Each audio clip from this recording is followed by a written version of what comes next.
Do you ever get stuck when trying to automate vocals? What should you automate? How much is too much or too little when it comes to automation? In this clip, Sam goes over the vocal chain used on Caleb's vocal and how automation was essential in making the dynamics of the performance fit in the mix. Enjoy. So Caleb vocals came in. Anytime bands do features, if it's not possible, you know, most of the guys track it themselves. Here's a good example of me just getting vocals where I had to kind of like compensate for not having my chain to track them. So he's a screamer. You know, everybody knows Beartooth. They're fucking sick. Yeah. I let the match in the middle of the crowd.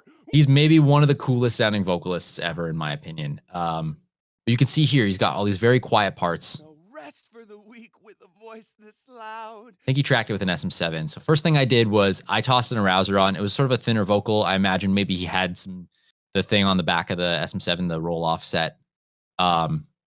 I didn't bother to EQ right away, but it's because I just wanted to level him out a little bit. No rest for the weak with a voice. It's not really doing anything on his quiet stuff. It's more for Should explode, let it fall to the ground. to sort of give that illusion I tracking it through the distressor. Yeah. I let the match in the middle of the crowd. Watch it explode. But that's very far from where I would want a screaming vocal. And when you want screaming vocals, you kind of you cannot go wrong with this plugin. Yeah. I let the match in the middle of the crowd. Watch it explode. Let it fall to the ground. I don't know if he recorded it at home, but I definitely found a few sort of like little problems happening. So I just went in and took those out with some EQ. Yeah. In the middle of the crowd. Watch it. Sort of these little spots where maybe it's just in his voice or maybe something bouncing around in the room.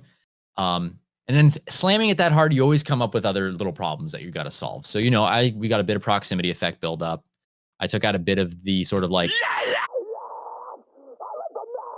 middle of the crowd. Watch it explode. And this is sort of like a wide range de-esser that's also kind of taking care of just harshness in general. It's doing most of its work on his S's, but it's really just there to kind of like keep everybody in check. I think if I wasn't mistaken, you guys got 2 tracks. One of the things I did was I went through his track. He didn't give me doubles or anything, so I went through his track and made some stereo ones out of other lines. Other times he said the lines or different things like that. And due to how delicate all this was, you will see here that there's a decent amount of little automation moves happening throughout his vocal to keep that movement through when he would say certain things. No rest for the weak with a voice this loud. Your mistake was the hope I found. I lit the match in the middle of the crowd. Watch it explode, let it fall to the ground.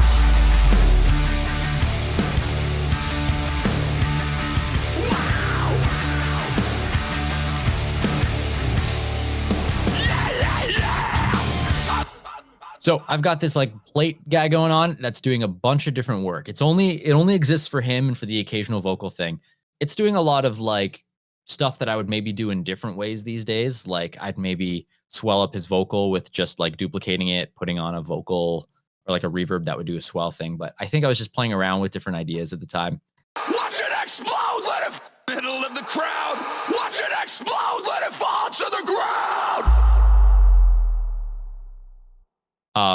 I want that like ground to carry on. So I've got this little plate that's just cranked in terms of like 4-second decay, tons of wetness. And I've got a delay happening before it ping-ponging. And the reason I do this is to give like a shattery sound leading into the delay or into the reverb. It fall to the ground. My wall shakes when that sub goes. Wow.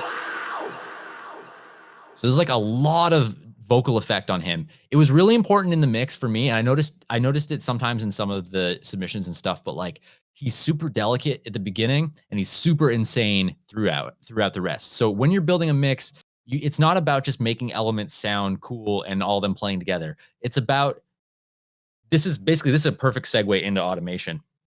It's about moving parts to emphasize everything that's being delivered. So he's very dry when there's just this crazy guitar that's just like, And he's all you need to focus on in that moment. You don't need reverb. I mean, there is a little bit of vocal reverb going on, but you don't need anything distracting your sides. You need to hear Caleb kind of like whispering into your brain a little bit. No rest for the weak with a voice this loud. Your mistake was the hope I found. He's supposed to be this dry guy going through the chaos. No rest for the weak with a voice this loud. Match in the middle of the crowd. Watch it explode, let it fall to the ground. And when he gets nuts, the stuff that comes with him gets nuts. Watch it explode, let it fall to the ground.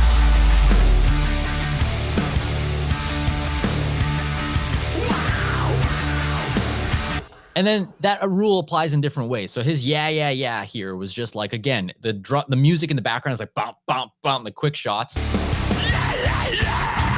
I don't want that buildup of reverb and business happening. So, you know, I'm cutting it out there per se.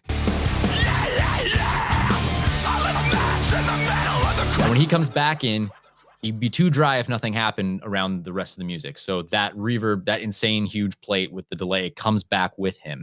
I lit the match in the middle of the crowd. Watch it explode, let it fall to the ground. I lit the match in the middle of the crowd.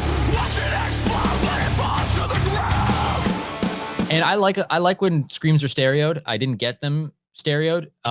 I tend to do this when that happens. This real ADT on 2 driven vocals. It won't come panned hard, but pan them hard and match the drives. Watch it explode, let it fall to the ground. Just gives you basically a pretty convincing fake stereo.